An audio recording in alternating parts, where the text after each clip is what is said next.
بسم اللہ الرحمن الرحیم قل اعوذ برب الفلق من شر ما خلق۔ سورۃ الفلق کا ترجمہ اور مختصر وضاحت۔ بنام خدائے رحمان رحیم۔ آیت نمبر 1۔ قل اعوذ برب الفلق، کہیے میں پناہ میں آتا ہوں صبح کے پروردگار کی۔ 2۔ من شر ما خلق، جو کچھ اس نے خلق کیا یعنی پیدا کیا اس کے شر سے۔ توجہ فرمائیے، سورۃ الفلق اور اس کے بعد سورۃ الناس، یہ دونوں صورتیں اسلام کے ابتدائی دور میں مکہ مکرمہ میں نازل ہوئی۔ پس منظر ان دونوں صورتوں کے نزول کا کیا تھا وہ ہم آپ کو مختصراً عرض کر دیں تاکہ ان دو صورتوں کی اہمیت اور زیادہ واضح ہو جائے اور ان دونوں صورتوں کی برکات سے ہم اور زیادہ استفادہ کر سکیں۔ دین کی دعوت کے دشمنوں کے مقابلے میں تعویذ کا لفظ ہم اردو زبان میں استعمال کرتے ہیں، یہ عربی زبان کا لفظ ہے، اور ہمارے ذہن میں جو تعویذ کے لفظ سے تصویر آتی ہے اس کا معنی اصل میں عربی میں مختلف ہے تھوڑا سا۔ اردو میں جب ہم تعویذ کہتے ہیں تو ہمارے ذہن میں وہ بعض لکھی ہوئی تحریریں جن کو بعض لوگ سونے یا چاندی یا چمڑے وغیرہ میں پیک کر کے اور بند کر کے گلے میں یا بازو پر یا انگوٹھی وغیرہ میں پہن لیتے، اس چیز کو تعویذ کہتے ہیں۔ مثلاً کوئی پوچھے یہ تمہارے گلے میں کیا بندھا ہوا ہے تو کیا کہا جائے گا؟ یہ تعویذ ہے۔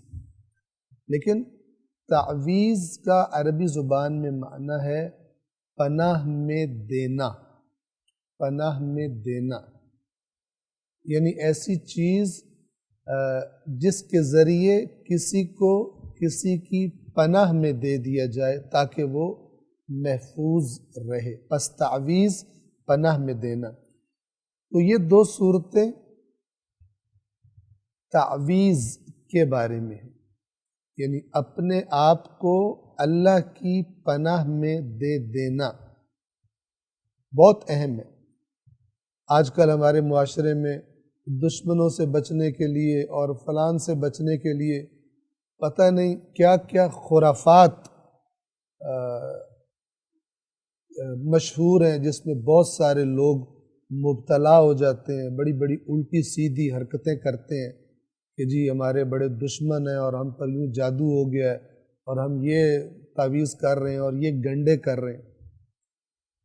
اس پوری کائنات میں بہترین تعویذ کا طریقہ یہ دو صورتیں۔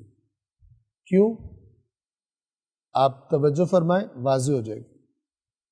جب رسول اللہ نے اسلام کی تبلیغ شروع کی، مخالفتیں شروع ہو گئی، جس کے بس میں جو کچھ تھا وہ مخالفت کرنے لگے۔ خاص طور پر سورۃ الکافرون، یہ دونوں صورتیں سورۃ الکافرون کے بعد نازل ہوئی۔ جب رسول اللہ نے یہ اعلان کر دیا کہ کوئی لچک، کوئی کمپرومائز اسلام کے توحید کے پیغام کے بارے میں نہیں ہو سکتا، تو پھر یہ مخالفتیں اور دشمنیاں اور بڑھ گئی۔ تو اس شدید دشمنیوں کے دور میں اللہ نے اپنے نبی کو ان دو صورتوں کی تعلیم دی، اپنے آپ کو اپنے رب، اپنے خالق کی پناہ میں دینے کے لیے۔ تو آپ تصور کر سکتے ہیں اگر اس سے بڑھ کر کوئی اور چیز ہوتی جس کے ذریعے اپنے آپ کو اللہ کی پناہ میں دیا جا سکتا ہے اور ظاہری اور باطنی دشمن سے، ہر قسم کے شر سے بچا جا سکتا ہے، اگر ان دو صورتوں سے بڑھ کے کوئی اور چیز ہوتی تو اللہ تعالیٰ وہ سکھاتا اپنے نبی کو، لیکن قرآن کریم کا حصہ یہ آخری دو صورتیں جس دشمنیوں کے اور سازشوں کے اور چالوں کے ماحول میں یہ نازل ہوئی ہیں، تو یہ بتا رہا ہے ایک عقل مند انسان کو، اللہ اور رسول اور قرآن پر ایمان رکھنے والے انسان کو بتا رہا ہے کہ اگر تو بڑے سے بڑے اور ظاہر ہو یا چھپا ہوا اس دشمن کا مقابلہ کرنا چاہتا ہے تو اس کے لیے طریقہ یہ کہ اپنے آپ کو اللہ کی پناہ میں دے دے، نہ کسی شعبدے باز الٹی سیدھی چیزیں سکھانے والے جو آج کل بازار میں بہت مل جاتے ہیں، بازاری ہیں، ان کی جگہ اپنے آپ کو اس کی پناہ میں دے کہ جو اگر پناہ دے دیتا ہے کوئی اس کی پناہ کو خراب نہیں کر سکتا۔ محفوظ ترین پناہ گاہ اللہ کی پناہ گاہ۔ پھر توجہ فرمائیے، یہ دونوں صورتیں بہترین ہیں، اگر کچھ اس سے زیادہ بہترین ہوتا تو اس زمانے میں جو شدت کا زمانہ تھا رسول اللہ کی مخالفت، تو اللہ تعالیٰ پھر وہ چیز سکھاتا کہ جو اس سے زیادہ بہترین، لیکن یہ سکھائی گئی۔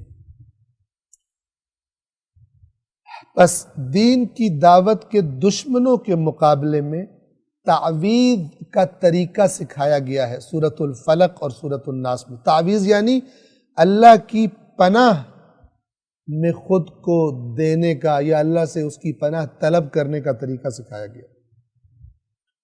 اور جیسا کہ ہم نے عرض کیا کہ جب ہر طرف سے مخالفین کے حسد اور ظاہری اور پوشیدہ سازشوں کا خطرہ بڑھ گیا، بعض ظاہری چالوں کے ساتھ انسانی نفس اور قلب میں ایمان کی کمزوری یا خاتمے کا باعث بننے والی چالیں، بعض چالیں ایسی ہوتی ہیں کہ جو انسان کے اندر شکوک و شبہات پیدا کر دیتی ہیں، وسوسے پیدا کر دیتی ہیں، وہ چالیں ہوں یا ظاہری چالیں ہوں۔ تو سورۃ الفلق بیرونی یعنی باہر سے جو دشمن حملہ کرتے ہیں، اور اس کے بعد سورۃ الناس اندرونی شر سے جو وسوسے انسان کے اندر پیدا ہوتے ہیں ان سے پناہ کی طرف اشارہ کرتی۔ یہ دونوں صورتیں رسول اللہ صلی اللہ علیہ وآلہ وسلم کو طاقتور ترین دشمنوں پر غلبے کی طرف رہنمائی کرتی ہیں، اور وہ کس طرح غلبہ ہے؟ اپنے آپ کو اللہ کی پناہ میں دینا۔ پس توجہ فرمائیے، اللہ کے اس کلام کے ذریعے ایمان اور یقین کے سائے میں ایمان تاثیر رکھتا ہے، جتنا ہمیں یقین ہے اللہ کی ذات پر اتنا تاثیر رکھتا ہے ہماری زبان سے مثلا اس صورتوں کی تلاوت کرنا۔ ایمان اور یقین کے سائے میں ہر ظاہری اور باطنی دشمن کا مقابلہ کیا جا سکتا ہے، بجائے دھوکے بازوں اور مکاروں اور بازاری لوگوں فراڈیوں کے جال میں پھنسنے کے۔ یاد رکھیے، جو خالق کو چھوڑ کر مخلوق کے سامنے ہاتھ پھیلائے جبکہ خالق نے خود کہا ہو ہر چیز مجھ سے مانگو، اپنی ہانڈی کا نمک بھی مجھ سے مانگو، اس کے بعد اس خالق کو چھوڑ کر کون چھوڑے گا؟ کیا اس سے زیادہ حاجت پوری کرنے والا طاقتور کوئی موجود ہے؟ کیا اس سے زیادہ پناہ دینے والا طاقتور پناہ دینے والا موجود ہے؟ جس پہلو سے بھی دیکھیں گے اللہ تمام مخلوقات سے برتر ہے، اور جب وہ ہستی کہہ رہی ہے کہ مجھ سے مانگو، ہر چیز مجھ سے مانگو، تو پھر جو خالق کو چھوڑ کر مخلوق کے سامنے ہاتھ پھیلائے اپنا ایمان بھی ضائع کرتا ہے، اور پھر اللہ کا بھی یہ حق بنتا ہے کہ اللہ بھی اسے پھر مخلوق ہی کے سپرد کر دے۔ جیسا کہ بہت سارے لوگ اپنی جہالت اور ایمان کے نقص کی وجہ سے انہیں اللہ سے زیادہ یہ بازار میں بیٹھے ہوئے عجیب و غریب لوگوں پر یقین ہوتا ہے، یہ نہیں سوچتا کہ اگر ان کے پاس ایسی طاقتیں ہوتی تو ان کو یہ چھوٹے چھوٹے کیا میں نام رکھوں وہ جگہ بنا کر اور اس طرح کی زندگیاں نہ گزارنی پڑتی۔ بہرحال غور کرنے والے کے لیے بات بڑی واضح ہے، لیکن جو بچپن سے ہی اندھی عقیدتوں میں پھنسا دیا گیا ہو، خداوند عالم سب کی ہدایت فرمائے۔ پس توجہ سے سنیے، جب بھی ہم اپنے آپ کو ظاہری اور باطنی دشمنوں سے بچانے کے لیے اپنے آپ کو اللہ کی پناہ میں دینے لگے تو ہمیں پتہ ہونا چاہیے ان الفاظ کا معنی کیا ہے، تاکہ ہمارا دل ان الفاظ کے ساتھ ہو جو ہماری زبان بول رہی ہے، اور ہمارا ایمان ہو کہ جس سے پناہ مانگ رہا ہوں اس کی غیرت گوارا نہیں کرتی کہ وہ مجھے پناہ نہ دے۔ شرط یہ ہے کہ میں بھی مومن ہوں، اس پر ایمان رکھتا ہوں، اس پر یقین رکھتا ہوں، اس کی تاثیر ہے۔